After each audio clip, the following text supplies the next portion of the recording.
Let's watch.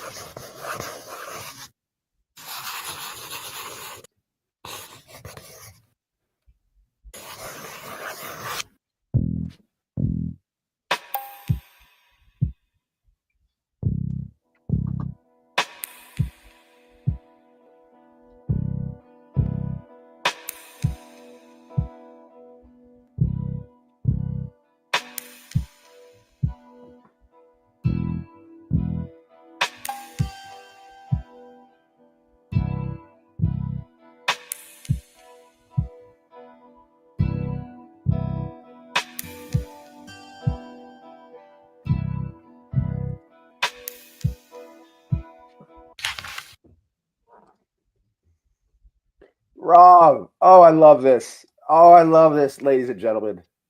Ladies and gentlemen, my name is Nicholas Tannick, and this is Your Kinky Friends. This is a very special episode of Your Kinky Friends. It is 2025. It's March 20th. It's a Thursday, and everything we talk about is between consensual adults. And I have a wonderful, wonderful guest. This is what I'm all about. My friends doing wonderful creative things. My friend, oh my God, I am so glad to call this guy a friend. I've known him for years. He's a FOT. You'll find out what that means. He's a filmmaker from New Jersey. Remember I talk about people he's got the fire in them? Yeah, he's got it. He's got the creative fire. Oh, and he's got good taste too. From After the Credits podcast, from many, many creative projects. He is a writer, but now he's a film director. He's a filmmaker. New Jersey's own, Mr. Robert Kijowski. Robert, how are you doing? What's going on? Thank you. Honestly, I couldn't help but smile and blush just because I never get tired of hearing that crap, but I always sort of feel a little self-conscious about it. But I'm just gonna say, don't get tired. Don't get tired. I always say, you know what? I got to get my flowers while I'm still alive. Yeah, hell yeah, right on. So let's what's going start on from the beginning. So what's inspiring you these days, Robert? these days? It's very interesting. I am currently working on a project, my next film. So I'll take inspiration. I take inspiration from anywhere. I think it's always been that way. As a screenwriter, that's my background, technically. It's always been one of those things where just a conversation out in the wild or just something that I see if I'm driving, doesn't really matter. It's just, it'll fit into the puzzle of whatever kind of turns through my mind and eventually, hopefully, makes it onto paper. So what's inspiring me now, I would say I actually have a list of movies. I could share a couple with you. I made myself homework because I'm sort of an autodidact. I'm that kind of asshole. So I love learning, but I love learning on my own terms. I love doing things on my own terms. I mean, I guess that's why I became a director as well, / editor. I really, really admire people like Cassavetes, Sean Baker, for example, even. I mean, congrats to Sean Baker. The soul of Cassavetes is still alive. Outside of that, just people who play by their own rules. I kind of realized early on that the filmmakers, especially who I gravitate towards, don't really play by anybody's rules. But I gave myself a little bit of homework. So to get you in tune with a little bit of inspiration right now, just filmic wise, I would say Dogville. That was on my list. Lars Van Trier. Rope, which is Hitchcock. Alfred Hitchcock. Yes, a little bit of Hitchcock on there. Pandora's Box, which is an old silent film. I'm going to say A Murder on the Orient Express, 1974 version. Cabinet of Dr. Caligari. See, my next film will be, and we'll talk about it a little bit more later, but it's going to be shot in black and white, and it's going to be shot in a single location. So I'm trying to get a very specific vibe. I kind of realized with this first film, I filmically found my own voice, and technically that is dreamy, surreal, apparently. Yes, I noticed that. I love that too. I don't want to give too much away about the film, but you have a film, and that's what we're here to talk about.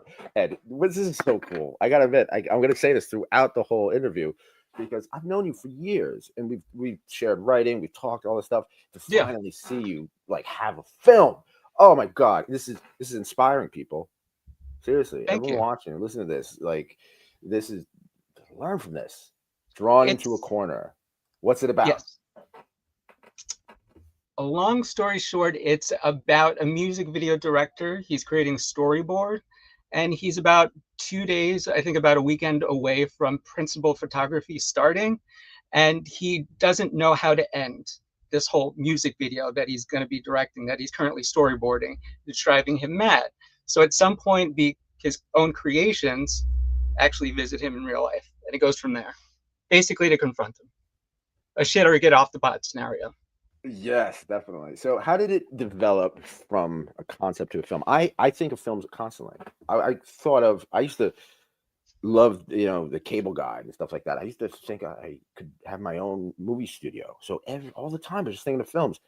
I couldn't make that into fruition. How did you get it from the concept to the actual film? I know it's a loaded question, but try to give a simple answer. It's definitely one that is an interesting answer. The short version, I'll give you the short and the long version. Short version is there's an artist called Doechii. I love Doechii, female rapper. He has been on the come up for years. There are people that are honestly haters that are naysaying and saying like, she's an industry plant, she's this, she's that. She's been on the grind for years. So I do respect people like that. But there's a song that she had some years back called Crazy. Short song, less than about 3 minutes long. And the vibe, the whole entire vibe of the song, I had this scenario playing out in my head. And so I created a storyboard. But because I was going along with the song, as a writer, I always start with script first. This was the first time I started with a visual first. So it kind of slipped me up. And I worked on the storyboard for about 3 weeks, and I was still trying to figure out a way how to end it. And I didn't know who to kill in it. So it just bothered me. I took maybe another couple of weeks of indecision, false starts, false ends, all these things, and I just still wasn't happy. So at some point, these storyboards started to invade my dreams. I started dreaming just on the storyboard, no shit, like on a loop. I know what you mean. I did with the book. I was the same thing. I'm like, I start dreaming of like the structure and paragraph. Yeah, exactly. You're so enmeshed. I will have to say, if you're going to do anything art related and be serious about it, it's got to be an obsession. It's got to be an obsession. There's no way around that shit. Yeah. But right on. So let me ask you this. The title, Drawn into a Corner, it evokes a sense of being trapped, forced into a difficult position. So obviously this is a theme that you explore to the story. As a creative person, I mean, you and I, we trade ideas already. We try to make our work better. You know what I mean? Yeah. And we draw ourselves into a corner. So personally, we do that too as well. So does the title and working in this kind of sense of being trapped or being forced into a difficult position, does this really come from more of a personal aspect and just using subjective and esoteric abstract things, an abstract film to express this? Is something else going really on? Should I be worried, Rob? 1,000%. The title itself was very interesting because Drawn into a Corner was not actually up until the editing, post-production, because I edit. It wasn't until post-production, and I saw that I had seen it maybe about 300 times at that point, because you just got to edit. You got to really fine tune it and see what's working, what's not. Maybe have more of a critical eye on yourself. I mean, a film technically is written 3 times: script, directing, and editing. So because I technically wrote this thing 3 times, in the editing, the actual line in the script looks like you drew yourself into a corner. That's where I took it from. And it was one of those things, sort of how the script came into being all along, because as I was dreaming and being driven mad by these visions of this stupid storyboard that I did, I kind of realized there's the script right there, just 5-minute script. That was it. So I took a very Charlie Kaufman-esque approach to it. Even Fellini, he was a huge influence in the making of this particular short. Him, Charlie Kaufman, and just the artist's struggle for the most part, which I think filmically is, if you create it the right way, then it's entertaining. If you're just going to really see me struggle in a corner for like hours on end, just writing or drawing or whatever, that's fucking boring. I mean, I think maybe the right person can make something like that, like a Chantal Ackerman, perhaps. Mhm. But in terms of me doing that, I can't do that. I'm not Paul Morrissey. I'm not going to film myself for 10 hours just struggling. So I decided to make it surreal. Um, but really going back to your question, Drawn into a Corner, that I came up with that post production and editing. The original title was going to be Director's Cut, Ah, but and Penn Jillette made a movie called Director's Cut. the funny thing is I searched it up before that. I'm like, I didn't see really anything. And it was the working title for the longest time up until editing, but it just didn't sit right with me because in my mind, director's cut it sounded to me like a horror film. It just for Yeah. whatever reason, I just got visions of horror. So I'm like, well, it's not a horror film. So I really had to come up with a different title. And What's same for funny this is next film. Director's Cut by Penn Jillette has a movie called Director's Cut, which was crowdfunded, and it is Mm. kind of like a hired film, like a horror film, like a meta. Oh, is it? Okay. I'll have to check that Let out. me ask you this: so a short film, it really changes the game. Like we Yeah. grew up on movies. Everyone wants to make a long-term movie, but like Yep. these days, movies are really long. You know? No, it's true. But so let's just talk about production. Getting, you know, having a limited scale of a short film changes everything. I can imagine, right? You have big films in your head. I'm sure I know you do, right? So Yes. right now you have this obstruction, Lars Van Trier, Yeah. the obstructions that I love Yes. that. We'll talk about that.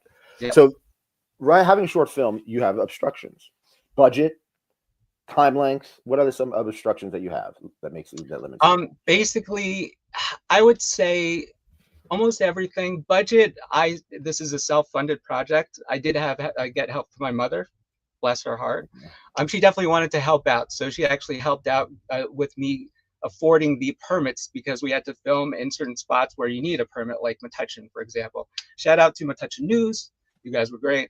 I just wanted to say that I wanted to keep it local. So I know budgetary wise, it's one of those things where I know scope for me, my mind creatively, I like low stakes things, but because I focus more on character development and character stories. If you keep it low stakes or if you keep it localized, then you don't have to care about scope. You have to care about what these characters do, what they feel, how they act, how they interact with each other, the cause and consequence of their actions. So scope wasn't that big of a deal. If I really, really wanted to do scope, and now actually we sort of get into a longer form answer of the whole inception of the project. How it actually started was I'm not going to mention the name, but there was a film class that I took. And it wasn't that too expensive, but it taught me nothing. It was an online film class. It did cost money though, but it taught me absolutely nothing. And I realized I could do it myself. Part of the project was the actual music video. But for me, I'm like, well, I have made a lifetime, not a lifetime, but like a good chunk of my life. Among the other things that I've done, I would say TV film critic was one of them. And that had driven me to the point of saying, I've been critical of media for so long. Why don't I just fucking do it? Like, I got to put Yeah, my money where my mouth is. yeah. So That's what I that feel. drive was always unlimited. That vision was always there. I have an abundance of that. I'll never run out of that drive. But Mhm. money wise, I have to figure, well, if I know the characters and if I like have character driven stories, I got to keep it local. And my budget was about $6,000. So I was like, all right, if I stay under that, I'm a success. That did include actually buying the computer that I'm on right now, the editing machine, the monitor, all that crap. Even the phone that I had to get because my phone was a piece of crap and I didn't want to rent uh, camera equipment because that was going to cost a little too much. So I really had to go bare bones. I took influence from obviously Cassavetes. You had influence from just the French New Wave, where they basically said, "Fuck it, let's just get a camera and go. Let's do this Yeah. shit." And just indie filmmakers in general, I think that these days, because I have things to say, a lot more of my stories are grounded, even though they're surreal and they'll take on a bit more heft as I go along in my career. Uh, Honestly, scope has never bothered me because I never wanted to make like a 200 million movie or anything like that. Like Brady Corbett's The Brutalist is amazing, and he did make that on a shoestring budget too. It took But like 8 years. it took him 8 years. I mean, the one thing I'm realizing, because you mentioned shorts. Now, shorts is interesting because I've heard a lot of things with people like, don't get into shorts. It's a waste of time. Just go straight into features. If you're going to go in big. Now, that there's something to be said for that sentiment, I believe. I think that that's a very admirable position to have. But if you don't have that money, then I believe, at least if you don't have money that's truly necessary for what you need to do, you need to change the script around. You need to change everything around. Always work within your means. So Yes. this script was within my means right now. The next script, because it's going to be more or less a bottle script, it's just going to be held in one place, but it's going to be double the length, and it's going to be even more actors. It's going to be more ambitious. I like to set, kind of going really quickly before we talk about it later, on the 5 obstructions. I like to limit myself because that makes me more creative. I the same way. I am the same way. Definitely. I need deadlines. I need, I need to Yeah, give very, myself very much deadlines. so. And to Yeah. me, I had to, that honestly was the biggest challenge for me to be my own manager, because I am the artsy fartsy type where, like, if I don't have that You and me both, inspiration hit, man. then it sucks. It sucks. It's the day that I might be just staring at the typewriter or the Mhm. keyboard. But it's something that, it's a muscle that you still have to work. It's no ifs, ands, or buts about that, really. So one thing, if you, I look at it and it's beautiful. Like it's beautifully shot. Everything is really done. Let's talk about, we're talking about influences and stuff like that, but different directors, different Yeah, films influence, and all kind of comes together. I hate to bring, I mean, this seems very typical for film, but Quentin Tarantino, yeah, he takes all these different influences and he puts it all together into one movie, and yeah. it's the best of the other influences to make a good movie. Oh yeah. So let's do that. Cinematography. Who is the influence for you On in this this was film? actually very interesting because just in general, kind of going on this whole thing, and not to veer off too much off subject, but I just saw Black Bag the other day, actually. Brilliant Oh, how film. was it? Brilliant, brilliant. But Soderbergh's amazing. there's something to be said to me for somebody who, Steven Soderbergh didn't write this one. He collaborated with David Coep, who he did Presence with as well. Mhm. But there's something to be said for a director who not only writes his own stuff, but edits his own stuff and like does the DP work. He's always cinematographer on his own work, which is so unheard of. That's almost like the fucking drummer singing to, like, in a band. You never really hear about that shit. Or the bass Phil players, the Collins. lead vocalist. You never really hear about that shit. So there's something fascinating. Steven Soderbergh, by the way, just big ups to him. Shout out to him. Not that he's ever going to see this, but he was born on my birthday. So I do feel like a spiritual kinship with him, I guess, weirdly enough.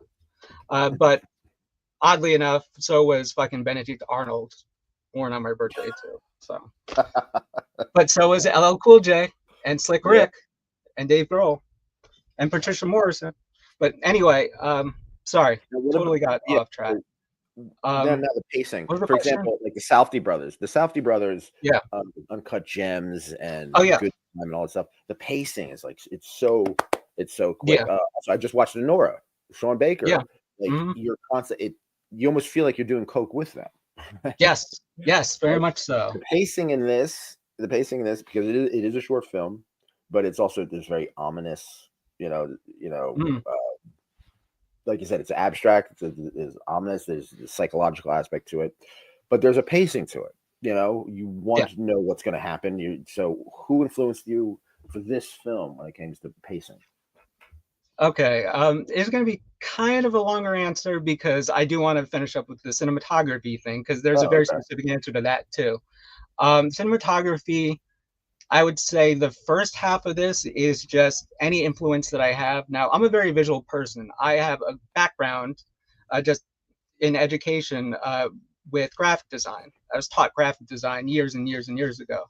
Um, Not a lot, but like enough. I went to like a for-profit school for that, but it was just enough for me to sort of get my mind going in terms of design. I always was big on visuals. Even since I was a little kid, technically, I wanted to be a comic book writer or a comic book artist. So, I mean, technically, that would be the first influence, just visually and creatively. But with the first half of this short film, I would say anything that I would see, Dutch angles, for example. I think I used 1 or 2 Dutch angles. I would say a lot of horror movies use Dutch angles. So in terms of that, but just anything that is photographic, any photographs that I would come across, all of that over time had influenced the first half of this short, where it's indoors. The second half, where we go expand to outdoors, that was interesting because, and this actually does influence the editing and the pacing of the film too, because the first half is very claustrophobic. It's very inside. It's a very small inside space, even though I do use a big ratio. But once we go outdoors, we go to the outside, the freeing of the mind, if you will. Terrence Malick actually influenced me a lot with the whole shooting in the forest and all that stuff.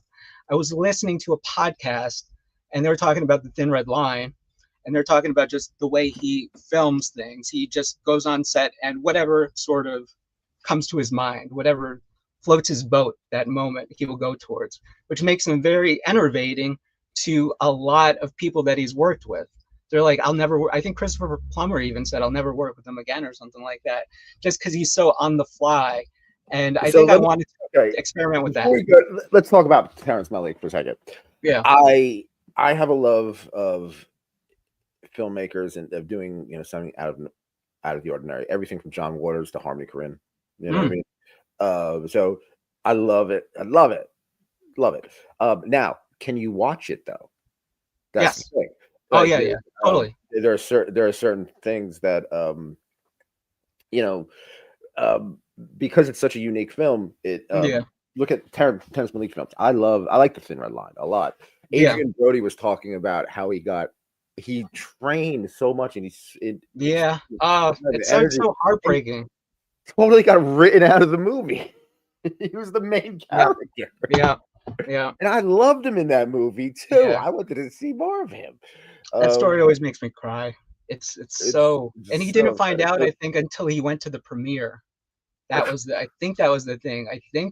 I think he had an idea or possibly something, but I want to say he didn't find out until he went to the premiere, which is, oh God, that's a nut kick to the soul.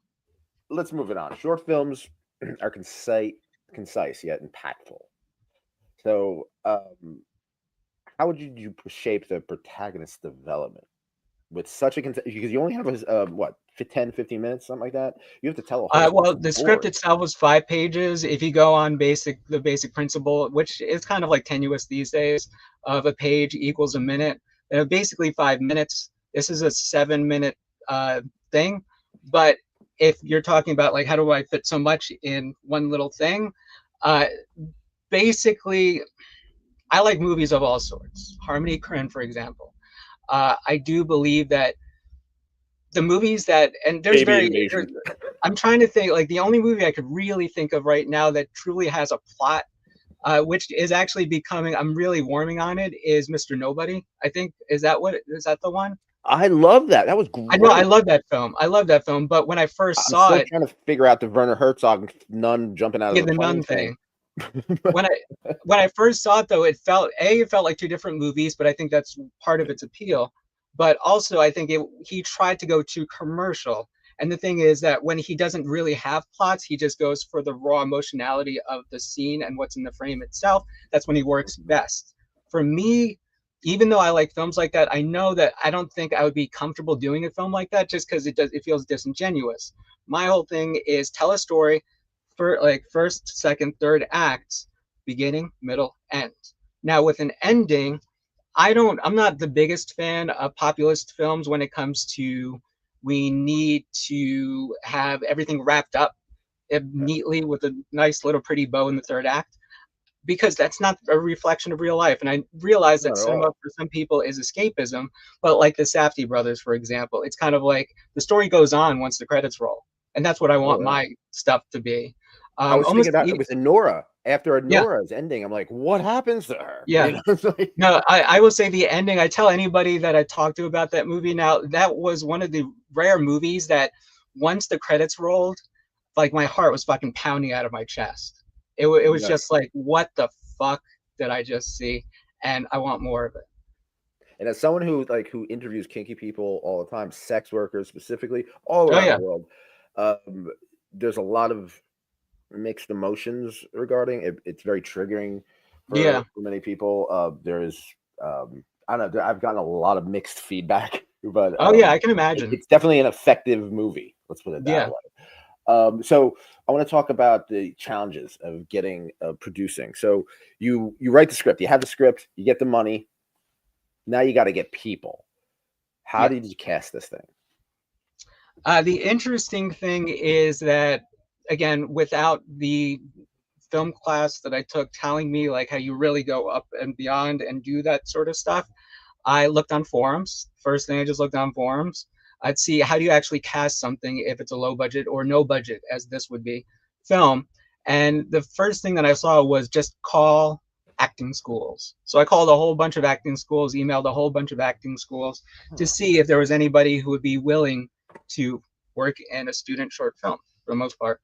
Um, I only got one person to answer, Russ Russo at Monmouth County Acting, shoutouts. He actually enjoyed and loved my drive, and he said, "I have somebody for you." His name was Nicholas. His name was Nicholas. His name was Stephen Douglas, and he was the first actor that I actually cast. I had seen his reel, and I was very impressed with his dramatic work from what I'd seen. And I know that because this film, even though it's a bit surreal, it there's no comedy really in it. I wanted somebody dramatic, so I told him about the premise. There's a music video that went along with it that actually you can watch on YouTube. I Yes. showed him the music video of storyboards and everything, and I said, "This is the idea." It seemed batshit insane to him, but he seemed super on board. So I had already my first actor. Kept calling acting schools. Nobody was really returning any calls. So there's a website, backstage.com. It's pretty good actually for indie films, for local tri-state area stuff. So I put up the call for two actresses there. Basically, just put the synopsis down, what I'd be paying, uh, and what the characters, what the roles entitle for the actress, and I it kind of makes me flustered, but I'll say it. Out of two roles, I did get about 67 people that Really? applied.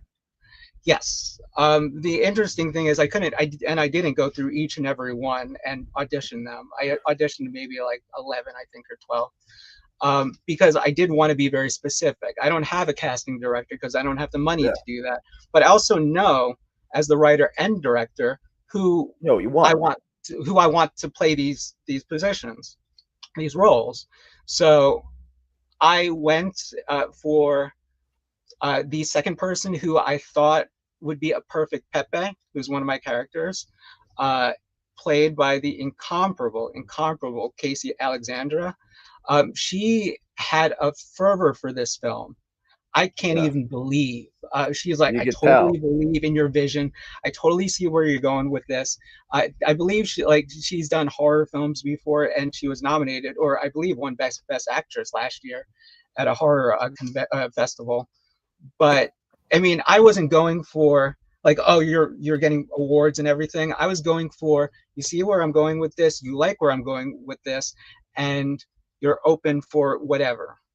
So she was a rock star in this. And lastly, I ended up on Lily Schenkel, who plays Sally, and I have to give major props to her because the character of Sally in this whole story was probably the character that gave me the most trouble up until I would almost say shooting day.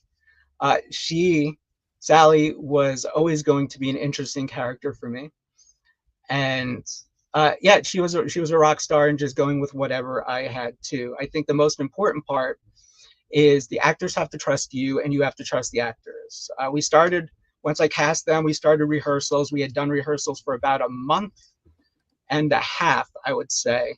And I could have filmed in the summertime of last summer, but I knew we were filming outside, so I didn't want to put that as a burden on my actors.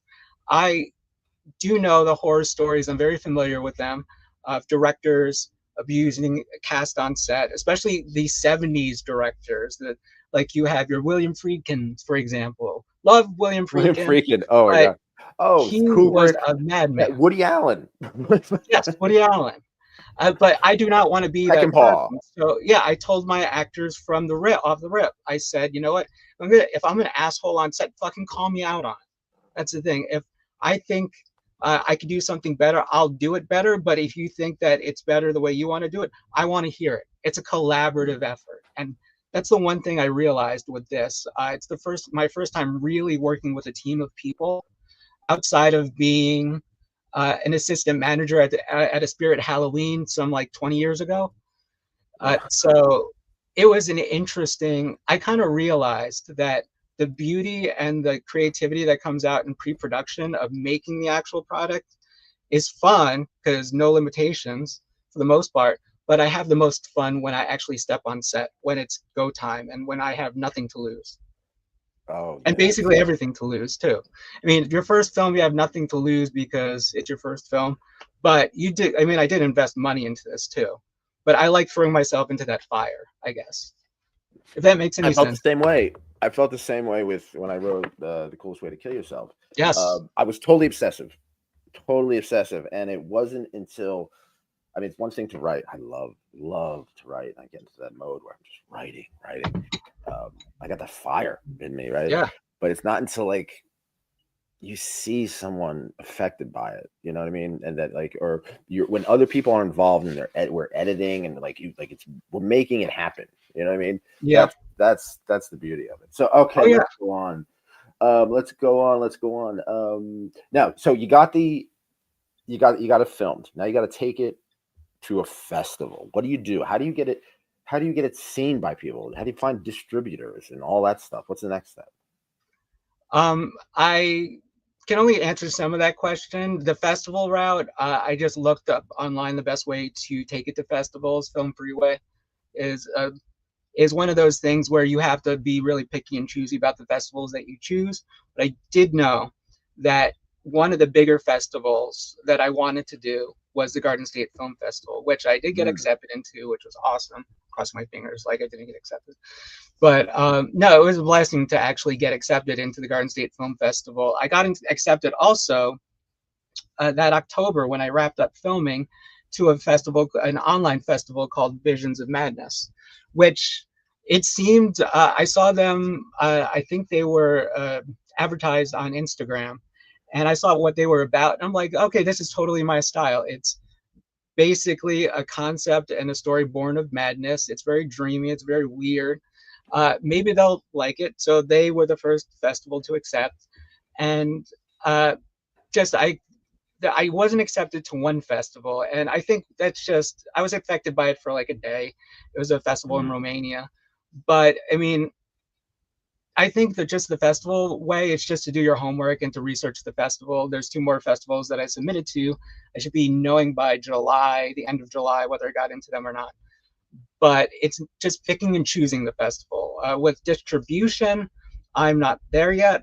Now, with my plan for the next film, my way of distribution, I guess you could say, because some people do Film Hub. There are other ways, but shorts don't really have too much of an avenue, as far as I know, with distribution itself, unless you just put them on YouTube. But my plan is to fund my next film by using a Kickstarter to sell this film. I think that the film should be sold. I don't want to have it rented out to people or anything like that. I want people to have the film as a work of art itself. Everything in this film was hand done. The poster that you see on the screen was hand drawn by me at first, and then I did it through like a painting program because I wanted to make it look a bit more slick. The storyboards, the entire music video storyboards were hand drawn. These second set of storyboards that I had to do, or didn't have to, I made myself more work technically by doing a second set of storyboards that was for the film itself. that's a whole, I think that was like 90 panels or something. I like making a lot of work for myself. I'm a psycho that way. Yeah, that's awesome. That's so good. All right. So, have you ever heard of Amaretto? Is that something that I should know about? Is a small film company that creates shorts. Have you ever heard of this? By Amoletto. chance? Um, Yes. might have heard of There's this them. movie called Marcy Learns Something New, and it has Rachel Drash as Really? teacher. Awesome. Yes, and it's a short film, and what she does is she goes to a dominatrix class, right? And she learns how to become like a dominatrix, right? That's awesome. And she finds a yeah. Look at this. Short films are. I brought that up for a reason I'm because gonna add it right now to my letterbox. oh, it's great. Yeah, Marcy learns Marcy learns something new. So when it comes to film, let me Yeah. here let's get over painting.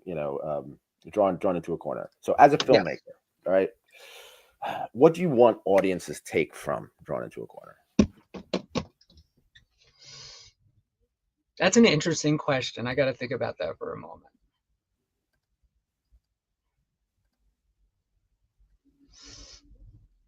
I would say what I want the audience to not necessarily take away from the film itself, but to feel, I would say, outside, like once they get out of the movie theater, is, I mean, you could love it, you could hate it. That's really not up to me. That's the beauty of the art itself. You can interpret it your own way. Granted, this film was born out of madness, so I would hope that they get a sense of this is what the frustration of perfectionism is, because a lot of creative indecision does come from perfectionism. I've always thought of Yes. myself as a perfectionist, and I used to think of that as a badge of honor, I suppose you could say, but it's more of a curse than a gift. I mean, I know Kubrick perfectionists, all these people perfectionists create beautiful art, but at the same time, at what cost? Even Yeah. with this film itself, the film itself, I could poke a fucking 1,000 holes through, but it's my own work. I've seen it. I've edited it for I don't even know how many times. So I'm not sick of watching it, but I can easily say I could have done that better, that better, that better. The point of my point in getting the film out to begin with and doing this whole project was to see if I could do it, to push through, because there were countless fucking nights as I was just creating the storyboard thinking like, is it going to be worth anything? Is it worth it just to go through with it? What am I Yeah. doing? Like, obviously these doubts will permeate in any artist's head when you're doing something that is actually worth something.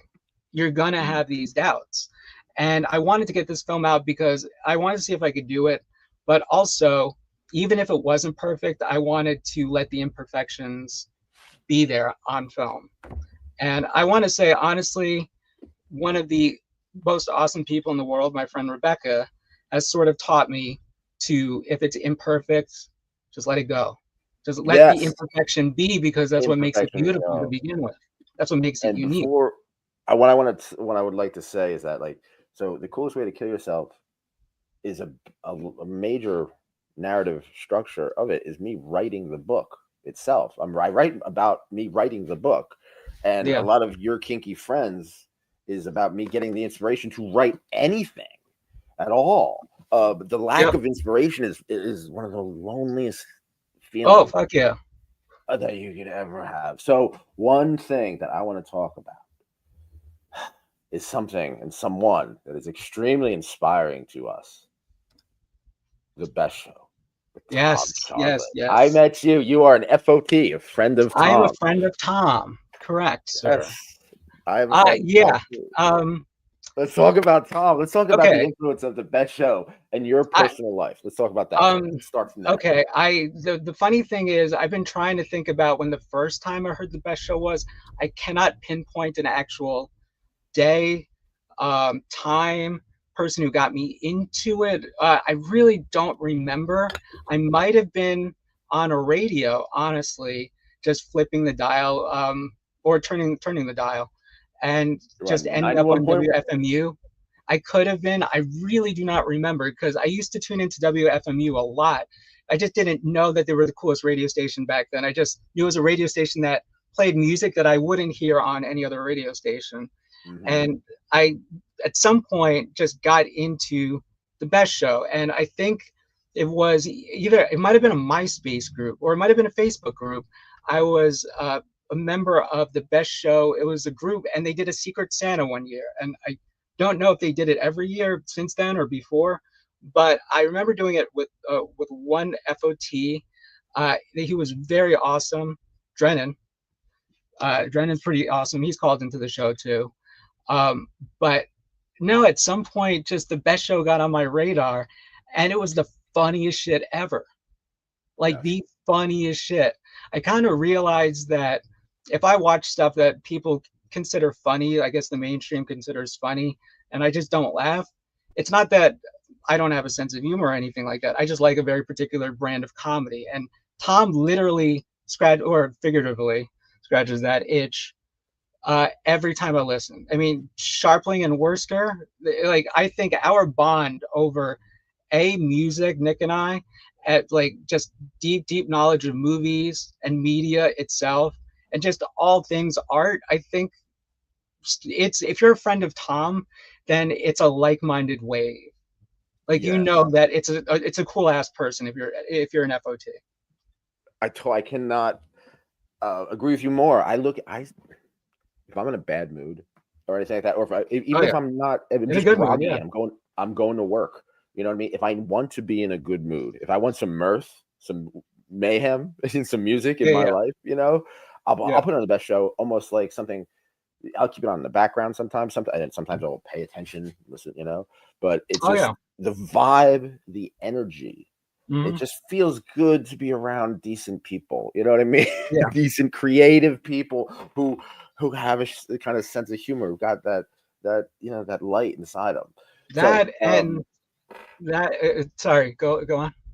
So I wanted to say, creatively, it's affected me in many ways, in the sense that what Tom did, I love radio, and I love the radio format, and I knew him from 91.1. I grew up in Jersey, right? I listened to 91.1 all the time, Aerial View with Chris T, 7 Second Delay, Greasy Kid stuff. Shout out to WFMU and Ken for shout out Ken. Greatest radio station in the land, still. The greatest radio station in the land. I'll say that. I've never, always. I turn it on right now. It's something interesting. So not only that, but him, you feel for him. You feel for Tom, right? Because he, you know, he's struggling as well. He's struggling with his own personal demons. Yes. You know, but he's also struggling creatively. He's trying to get work, and he's successful. Yeah, he's real. And you root for him. So when he succeeds, it's like we succeed. Yeah. You know? No, I mean, it's funny. It sort of goes back a little bit to the film. I could have really, if I wanted to, shot the film anywhere else. I mean, New Jersey seemed definitely like the place. I am proud of being from New Jersey. I am utterly proud of being from New Jersey. And I wanted the film to represent that. So I wanted to show some of like the forestry of New Jersey and the people of New Jersey as well. But it's one of those things where Tom, speaking of like the influence of the Best Show and everything, Tom, the people that he has on, these are all real people. We're all nerds about something. We're all passionate about something. To be fair, if you're passionate about something, I don't think that's being nerdy anyway. But I don't know. I believe that the comedy and the vulnerability that Tom has and his callers have, we all are in the same boat. We're all very realistic about things. And if not for Tom, I think I wouldn't have enough confidence to maybe even show scripts to somebody. Because the funny thing is that outside of my friends, I would show, and I've been screenwriting for quite a while, but nothing that, I mean, I had technically written 2 spec pilots and stuff, but nothing that ever got off the ground. But I figured, well, you know what? Tom was calling for scripts one episode. It was the episode where he's like, I'm calling for scripts where if you write in as the chair that Clint Eastwood was talking to, I, I wrote a script and they selected my script to read on air. They didn't go through all of it, but I was like, you know what? There are other people that apparently appreciate, because I was trying to write in the style of how the best show would be, and Mhm. just the camaraderie between Sharpling and Worcester and their brand of humor, how crazy and one up could it get from each other. I think you and I both appreciate that because it's all in good fun. Mhm. I think you should direct his Grown Ups 3 sketch script. Yeah, I got to read it again, but I would love to. I would love to.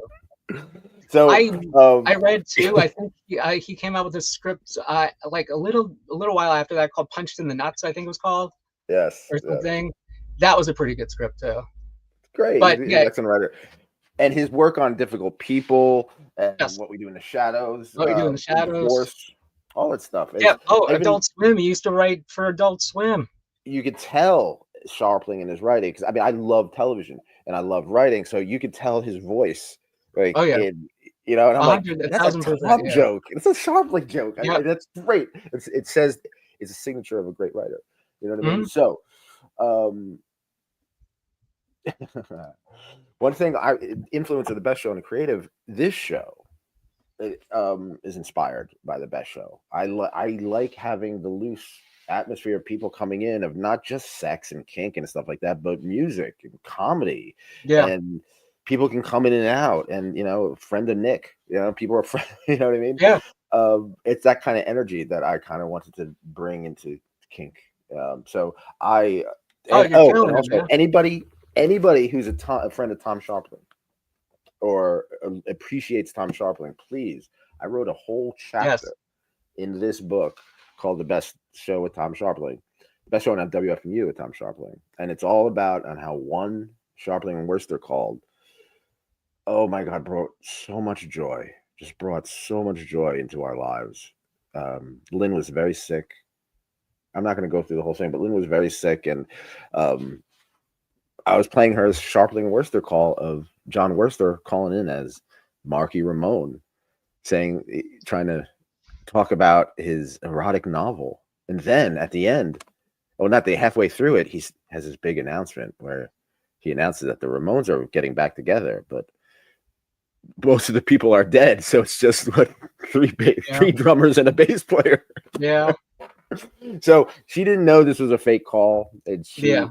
I wrote all about it, and I got permission from Tom and John to put it in Mhm. and I take parts of the call and I put it in the chapter. And I went to capture that moment, and I hope I did. Of what the influence of how not only comedy and the best show has affected people's lives, but has brought joy to people's lives. You know what I mean? So I want to ask you this: Yeah. Did Tom Scharpling give us the blueprint to a decent creative life? I would say so. I would say That's so. a I lot think. of. I mean, the interesting thing is that he seems as though he can do it. I know that he's a human. He's only human, and we do see his vulnerability on air.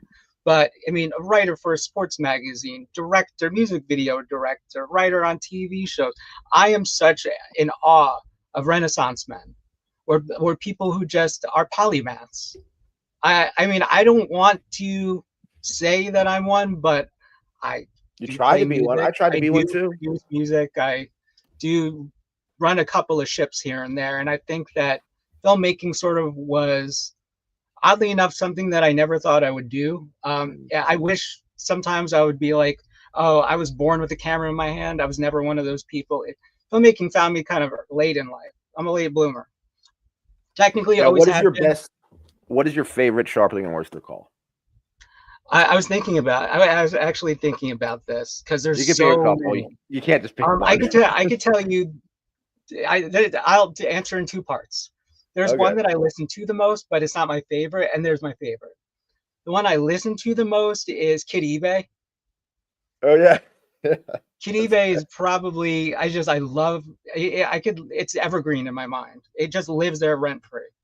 But my favorite, it's a classic. You got to go to the beginning. Rock Rotten Rule.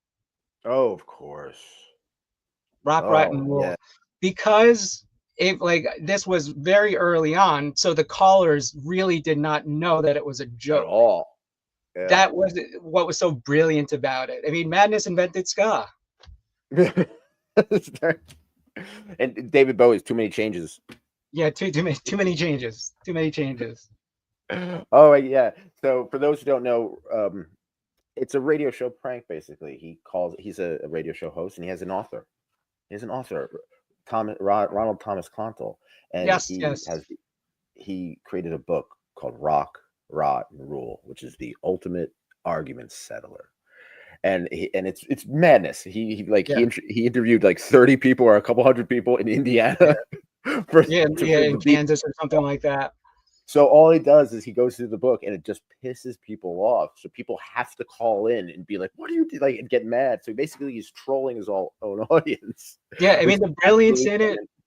The brilliance in it was the book was called The Ultimate Argument Settler, but it was the antithesis of that. And so you can listen to it over and over again. And It's the beauty of that call. writing.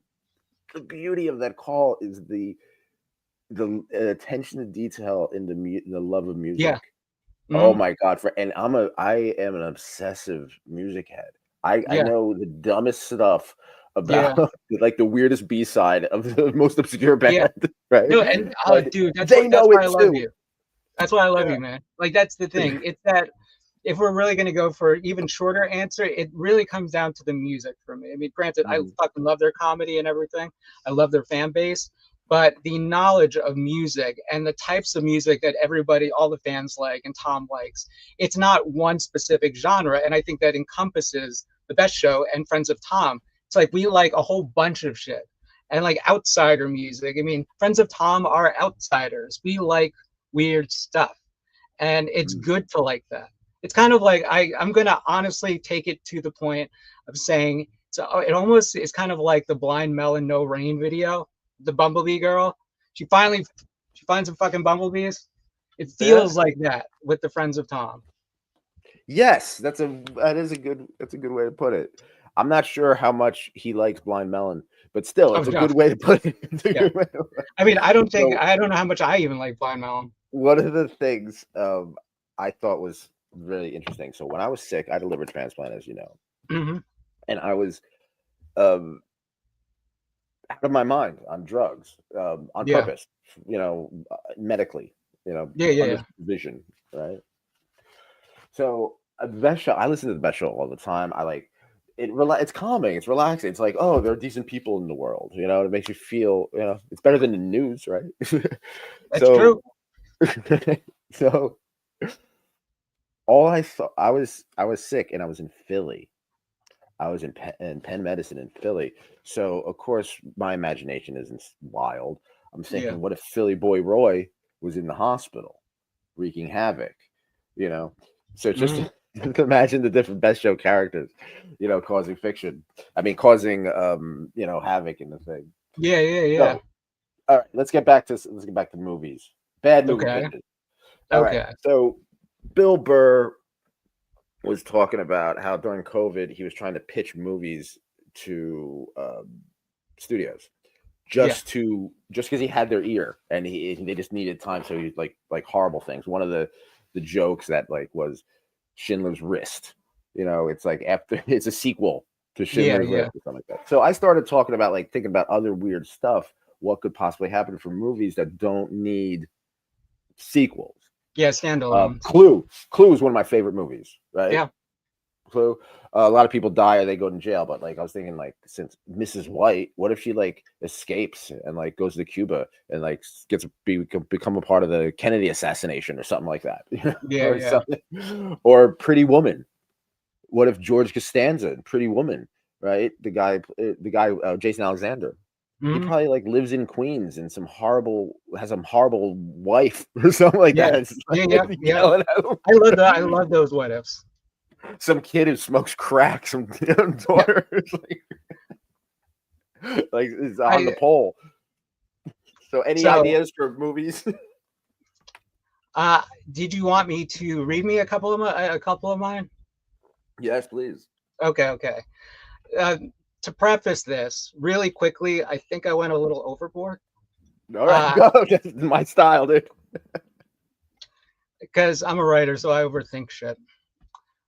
So one of them, it's the sequel to Whiplash. It's called Whiplash Double Time. It's going to be directed by Todd Phillips. This is the plot. Who did Hated by Gigi Allen? Yes, who did Hated by Gigi Allen? Yeah, he's known for that. I mean, I would have never guessed. That's so random, but it's beautiful though. Oh yeah. So the plot to this is after witnessing Andrew's show-stopping drum solo, Fletcher takes Andrew under his wing as a full-time manager.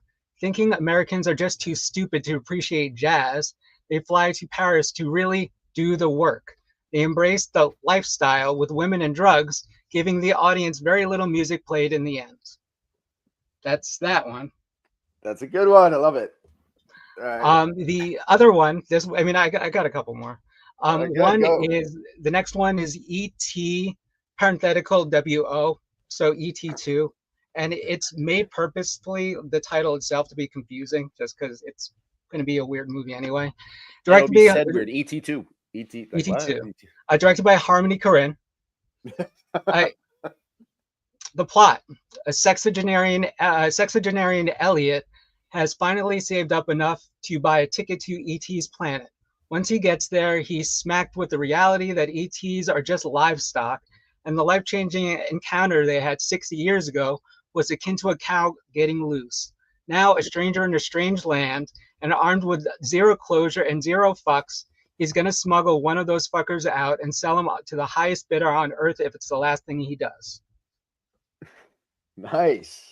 Harmony Korine, really, he gives it edge to sci-fi. I think he would. Yeah. Another one is 30 ending on 31. That is the sequel to 13 going on 30. It's going to be directed by Gaspar Noé. It's now director of Irreversible, the romantic date movie, Irreversible. Yep, great date movie. It's now 2005. Jenna Rink is now 1 year older, but a lifetime wiser.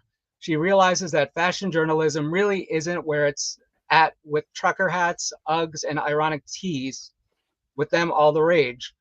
So she says fuck it and takes a job at Vice magazine with husband Maddie. So she works for Vice. I think Gaspar can do it. Do a pretty decent job. The next one is Office Space, Amazon Warehouse. That's going to be directed by Paul Thomas Anderson. This is the plot. Who did Punch Drunk Love? Yep. 25 years later, Peter becomes what he hates the most, Lumberg and shipping. Divorced from Joanna, he spends what little time he has in his goon cave. His best friend is no longer Lawrence, but rather that O-face fucker. He needs to get out of this rut again, so instead of seeking solace in someone's death, he seeks spiritual guidance from Russell Brand. I think PTA can do it justice. Definitely. The next one more. It's awesome. Is Thank You for Not Smoking, direct sequel to Thank You for Smoking. The director is Werner Herzog, and the plot goes as follows. Nick Naylor finds out there's something way more addictive than cigarettes: black tar heroin. That's it. Yeah. The next one, and my last one, is The Sound of Music Concret, director Lars von Trier. The Von Trapps escape Nazi Germany only to flee to France, where they discover the brutal and raw nature of sound collages.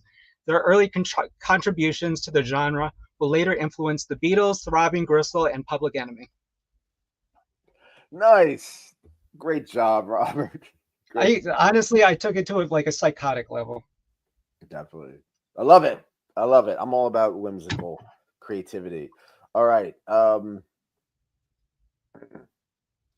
Okay. You're creative. You're a film director now, Robert. Mm-hmm. Now, let's say you're whimsical. You're a dreamer, like me. Dream with me for a second. Let's say you have endless resources.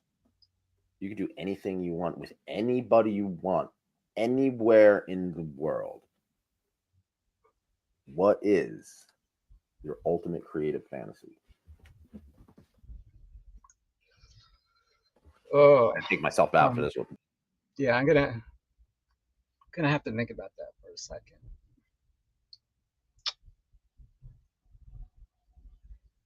I do have a few ideas for a feature film right now. One of them is actually, as for all that not playing with scope talk that I did before, this one would be a lot bigger in scope.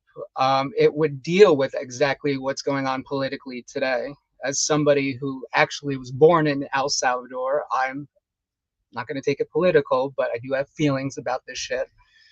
And I would honestly I have a pretty decent idea about where I'd want to go with the script for that one, but it would probably be a bigger scope. That's all I'm really going to say about that idea in terms of still having unlimited resources on a different feature. My films do explore vulnerabilities within me. They explore wants, needs, desires, everything. I just push it through metaphor. Um, I think for my next feature film, there are a few ideas in mind. One in particular that deals around loneliness. And because I have it clear in my head, it's going to be very dreamy, almost neon noir dreamy-ish, but it does deal in dreams. I think, honestly, as one of those people who's been a late bloomer for most of his life, dreams are really what led me to creativity, not as much as my interactions later on in life. So I have everything to owe to dreams, to be quite frank with you.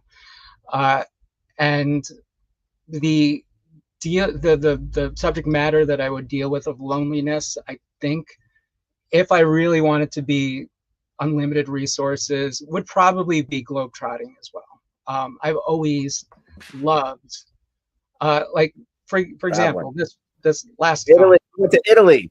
Yeah, I went to Italy. I mean, it's my third time going, I was but so jealous. I was like, oh, I was sick in bed, but still, you were like, oh, Rob's in Italy. I wish I was in Italy. yeah, it's one of my I wish favorite I was with places you, man. I really in the wish. I world. really Oh, wish. I would have loved for you to have come. I mean, I don't speak great I know Italian, some but I do people. speak We a would have little had some bit. fun. But globetrotting, and I realized that, like, with just getting into filmmaking in general, I'm meeting new people. I'm taking an acting class now, not honestly because I want to act in front of the camera, but because I want to be that better of a director.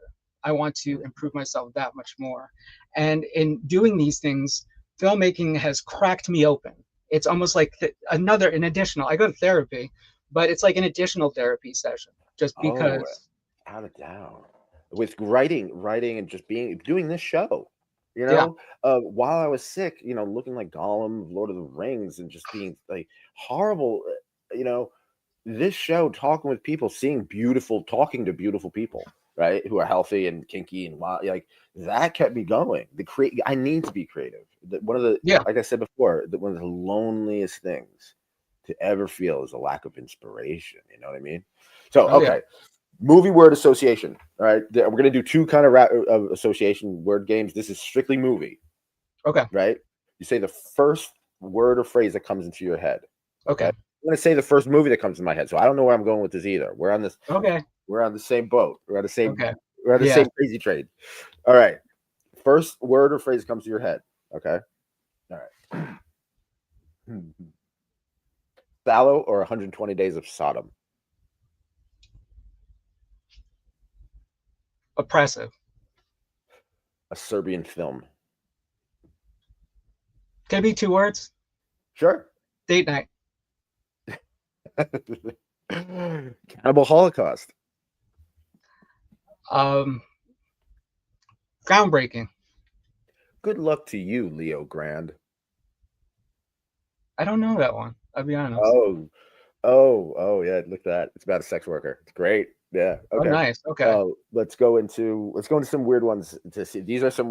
You may not know these, but you may. The saddest music in the world. Oh, goddamn. I'd seen that. Like, I honestly, I wish I could tell you about it. I know I'd seen it like years and years and years ago. I know that I liked it, but I totally don't remember. I'm pretty Hundred, certain I liked it. hundreds of beavers.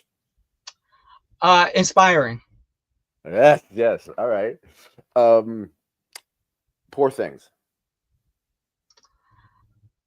Sexy. Florida Project. Hopeful. Red Rocket. I'm gonna say inspiring on a different in a different way. Dogville. Heavy. Dancer in the Dark.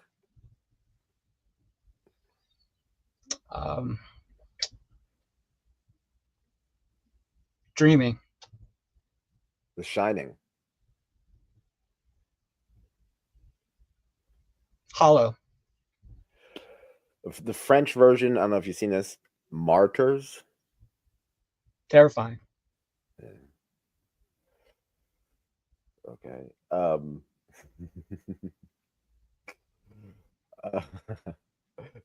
Fitzcarraldo. Ambitious. My son, what have you done?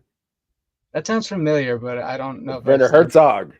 Yeah, I don't know if I've seen that one. Michael Shannon, Werner Herzog, based on a true story about a guy. Okay. Here's some Sympathy for Lady Vengeance. Awesome. Old Boy. Brutal. I Saw the Devil. I want to see that, actually. I haven't seen that yet. That's on my list. Excellent movie. This Venus and Fur. The Roman Polanski, Venus and Fur. Yeah, I haven't seen that. I saw it. It's on Canopy. Check out Canopy as a film lover. Oh, yeah, I have Canopy. Canopy is amazing. All right, The Brutalist.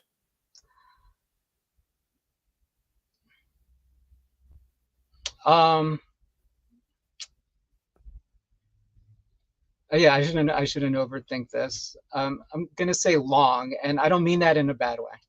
Yeah, I understand. All right, Barry Lyndon. Wow. This is gonna sound like a cheat, but I'm gonna say Ineffable. Okay, I know there's no wrong answer. Robert, there's no wrong answer. First thing comes to your head. It's all about feeling, right? Yep. Creativity. All right. Fear and Loathing in Las Vegas. Madness. Ah, yes. The Rum Diary.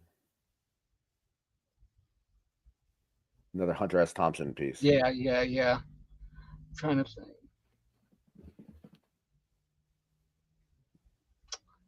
Influential. All right. Where the Buffalo Roam. Hunter S. Thompson, played by Bill Murray. Yeah. Sad. Interesting way to put it. Okay. Antichrist. Visceral. All right.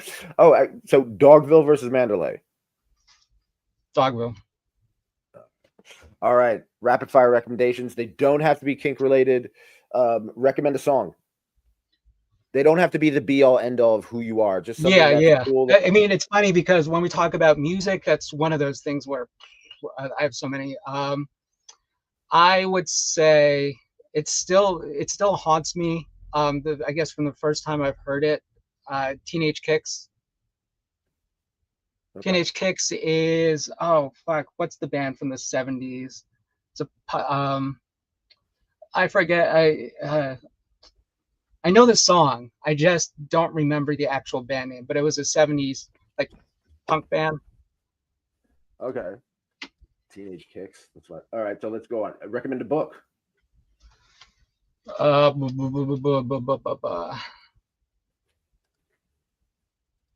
Actually, this one's pretty easy. La Enfant Terrible by Cocteau. Is this it? Yes. Undertone.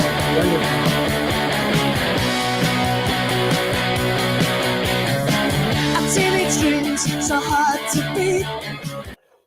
Nice. I love this. I love this. It's quite possibly, I want to say, the most perfect song. And it's not a song that I think about even a lot, but it's evergreen. I could hear it start to finish. Doesn't matter what mood I'm in. All right, recommend a podcast. The one I've been recommending a lot lately, because I will recommend the best show, definitely the best show. But I will say Double Threat as well. But the one I've been telling people about a lot is called What Went Wrong. And it's basically about the productions of movies, failures of movies, and big movies like The Godfather. They've done Ishtar. They've done a whole bunch of Oh just wow! all the behind the scenes. They've done Apocalypse I'm gonna Now, which check I mean, Apocalypse that Now. out. There's been how many books written about it? Oh yeah, But it's movies. all these movies and the stories behind the production of it. And actually, that's what got me through pre-production and even post-production. Just listening to the podcast, just knowing basically that the whole shit show, whether you know you're going to make money or not, whether you know it's going to be a success or not, if you complete the work of art itself and you put it out there, you're only on like a wing and a prayer for the most part. You're still putting it out there. You're still getting a fucking movie Yes, made. That's like a miracle in of yes, itself. exactly. Oh, I couldn't have said it better myself. All right, rapid fire recommendations. Recommend art, any kind of art, any medium, any artist, living or dead, famous or not. Honestly, the one that comes to mind quite immediately is Vivian Mayer. I don't know if you're familiar with Oh her. She's yeah, yeah, she the a photographer. photographer. Yeah, The amazing documentary called Inside Vivian Mayer. Played yeah, it, yeah, it's she was in New York City, yeah, older woman, very reclusive, and they yes. found these beautiful pictures that she had Oh God, yeah, after she's dead. Okay, recommend recommend a meal. yeah. Okay. I would say uh, I'm gonna go real old school and very simple. Having been to Italy multiple times, my grandmother was from Naples, so one of the few times I'd gone to Italy, I was able to visit Naples quite a lot actually. Is a margherita pizza in Naples. Oh, that sounds amazing. It's my favorite meal, and that's my All right, you and recommendation. I, If anybody gets out to Naples, you and I interview people. You had a podcast called After the Credits. had a Uh, podcast. had a I don't podcast. really. I've been on Yeah, the show. Is that still around? Can we still no, listen to that? you can So listen to it. It is on Spotify. Last I checked. okay. But no, I haven't had done that podcast in years. So, and there's at least for that route of going things, there's no possible way to do that. Now, with my podcast co-host Rebecca, we could, if we probably wanted to, we probably get back into podcasting if the subject matter was right.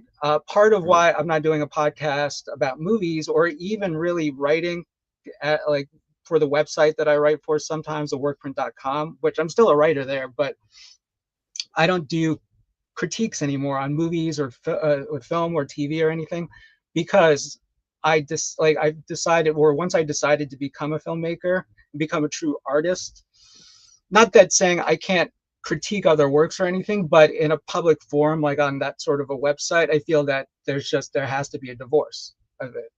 If you're creating, you're creating. If you're destroying, destroy your own stuff, but don't tear down other people's stuff. I mean, Yes. that's my whole Oh, thing. I like that. If you're creating, you're creating. But Yeah. yeah, the podcast itself. If I got back into podcasting, it would have to be something that doesn't have to do with critiquing as much.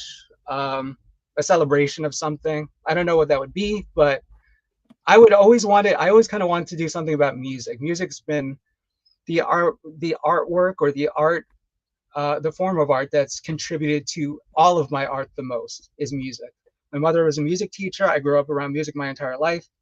I played music since I was probably 8 years old, multi-instrumentalist. Music is everything for me. It's the wellspring from Well, which my ideas come from. what you could do is you could make movies out of my books. Chip Black Nail Polish is all about music in New Jersey, in the I would punk love rock to. New Jersey. Kinky Friends, New Jersey. It's Yeah, all I would love to. your coolest ways, New Jersey. Coolest way would be a lot to make a movie. We would need a lot of funding, a lot of people. But you know what? I mean, two minds put together is better than one. Right on. Oh my God. So with the podcast that you did, you interviewed me. I've been on the show many times. I had a good look, Robert. I'll say this. I had a good time on your show, and Thank you. I enjoyed talking on the show. But I love talking about film with you. I can go on forever. But if you could interview anyone at all, anyone, who would you want to interview? I was thinking about this a little bit earlier. It's because, you know what, I would have to go with Werner Herzog. Werner Oh, God, Herzog yeah. is to me one of the most important filmmakers of our time, but also just a fucking shining beacon to anybody with a dream, because he didn't fucking go to film school. I mean, he came from nothing, and his films were never about commercial appeal or anything like that. He If he had survived something to say, Klaus he said it. Kinski. He Well, yeah, survived he Klaus survived Klaus Kinski. Kinski too. I give And he ate anybody his fucking shoe. props for that. He ate his shoe. He ate his shoe. Actually, that is a pretty good short film. People, fuck those people who say that like short films ain't worth shit, because Yeah. honestly, they're the highest form of art, I do believe. And that's not somebody whose next film is going to be a short film, just twice as long. Yeah. That's all. So let's end it on this. Let's talk about Werner Herzog eats his shoe and why that's an important. Okay. Yes. Yes. So the story correct me if I'm wrong. Well, this is the story from what I know, is that a fellow director of his was making a movie, and Werner Herzog was basically, I bet you're not gonna, if you finish this movie, I'm gonna eat my own shoe. Yep. Basically, just to troll him. Basically, just to kind of push the him original on. troll. Yeah, and The OG troll. He did the film, and you know what? The film was better. The film was better than he could have ever imagined. And so Werner Herzog cooked and ate his shoe. Yeah, he went to, as if I remember correctly, because I actually watched it not too long ago. He went to, I think, one of the premier restaurants at the time, or what would be one of the premier like Michelin star restaurants. I think it just started out because this was the 70s. And they had him they helped him cook the shoe, like braise it with like a very special broth and everything. Like they took real care and attention to this meal that this put your money where your mouth is, or your foot in your mouth, eat that foot, I guess. But yeah. It's him literally just chowing down on a shoe. Yeah, check it out. It's on you can see it on the visuals, and I was watching Fitzcarraldo and all the Klaus Kinski stuff, especially Strosek. We have a connection with Strosek as well. Strosek, Ian Curtis killed himself. Best show. The commentary that's funny. I was gonna say, it's funny that you bring up Strozek. It's the last thing Ian Curtis did watch. Yeah, before he hanged himself. But Werner Herzog is an inspiration. It really is, just as an artist. So he helped indie artists. He helped fellow filmmakers by eating his own shoe. So what ways can indie writers, filmmakers, musicians, comedians, content creators, podcasters, we're like the FOTs, we're of a unique sort. You know what I mean? As Clifford would said, he's not the kind sort or whatever. Yes. So what ways can we help each other out?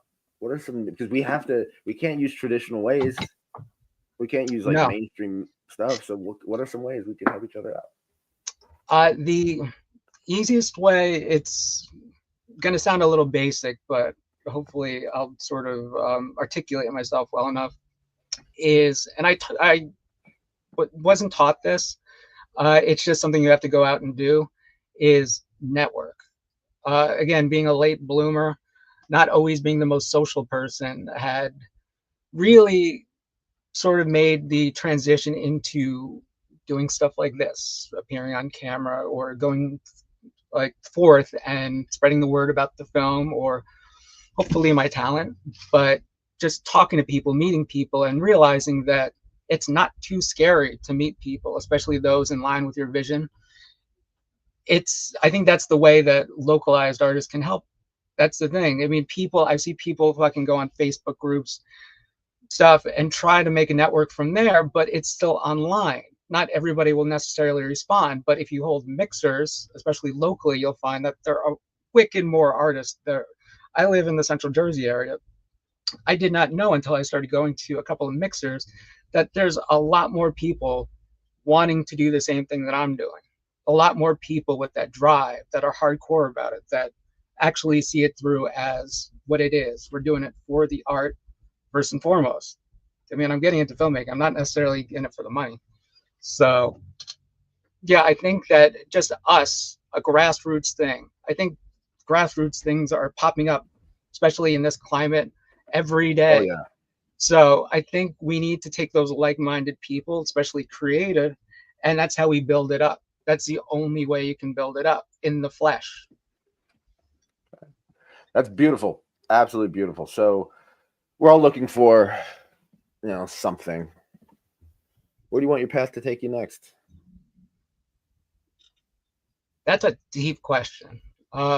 Maybe I'm reading into it a little too deep, but Any way you want. I do want I think everything thus far, because I think I was asked before, would I do anything different now knowing what I know about this first film?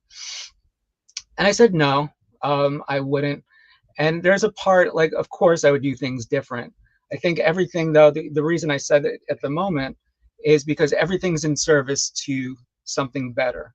So making the mistakes that I made with this film, or it's just skating by the skin of my teeth, I've learned from those mistakes. I've learned to do better next time. So knowing that, going forth from here on, these vulnerabilities in me, these things, these dreams that I have in my head, these things that I believe, because that's number one thing. You have to bet on yourself with this, any sort of artistic stuff. You have to bet on yourself. I do believe that the path, my next short film, would be the immediate future for the most part. I do have a friend where he has we want to create a music video for him too. So that would be like short term. But for my next act, if you will, I have a longer short film. It deals with actually something a bit more deeper within me, a bit more vulnerable. I'll make myself a bit dreamier, a bit more horrific. And I think for my feature film, it'll delve into me even deeper. I think that the path that I want to walk filmically, I guess, and artistically, is to explore myself, because I have things to say and show people that you're not alone. Maybe we do feel these things too. I happen to put them in weird metaphor and visuals, but at the core of it, they're very basic feelings. They do say know what you write, and granted, it's nice and fantastical to write big scale things, but for my life, what I've mostly known is myself. And if I've finally been comfortable with being myself, which is sometimes kind of hard, but able to work it, if I'm able to work it out through my art, then if somebody connects with it, despite or in spite of what they think of it or how they perceive it, then it makes me think as well that I'm not necessarily as alone in this world. We're all connected. I mean, we only have so many thoughts. We all bleed the same blood.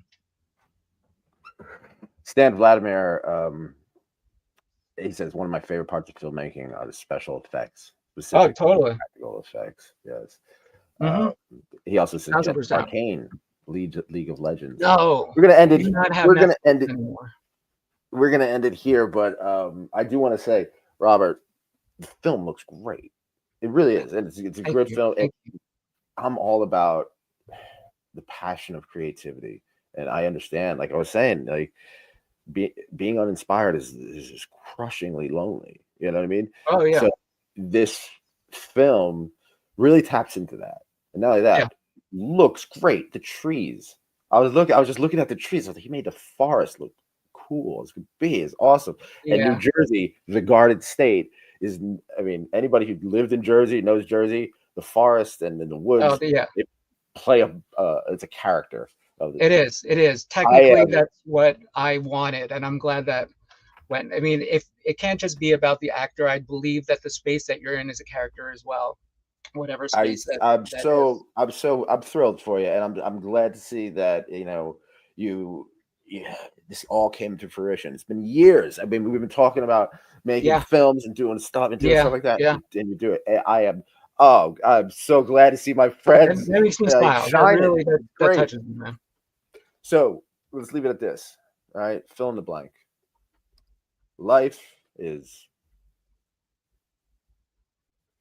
Not repeatable. that is true. Life is not repeatable.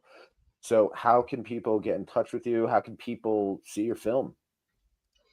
My Instagram is prehensile fail. My Instagram for the film itself is Drawn into a Corner Shorts. You could get at me that way. Not really on Facebook. I'm on Facebook for the memes, so don't even worry about that. If you wanted to hear my podcast, I just saw like how many episodes we had. I'm like, Christ, I didn't know. I forgot that we had this many episodes. It is on Spotify. It's after the credits, so you could check into the backlog. I will say, and I'm not tooting my own horn because I give more praise to my co-host Rebecca, but they get into like our podcasts get into some weird infighting and bickering and stuff. And granted, like an old married couple, because we worked together at the time. She's still my best friend, but no, our infighting I think is what had people coming Holy back. moly, yeah. So I would say that's definitely, if you want to, And I don't know, anybody me at my who most likes vulnerable, I guess. But the BDSM yeah, there's relationship, that. But Instagram's the easiest way to hit me up. Prehensile fail. Oh, and I have a letterboxd. I want to hold on, bring it up right now. I think it's writer_wrong, but give me a moment, please. It's writer_wrong. Writer WRITER_wrong.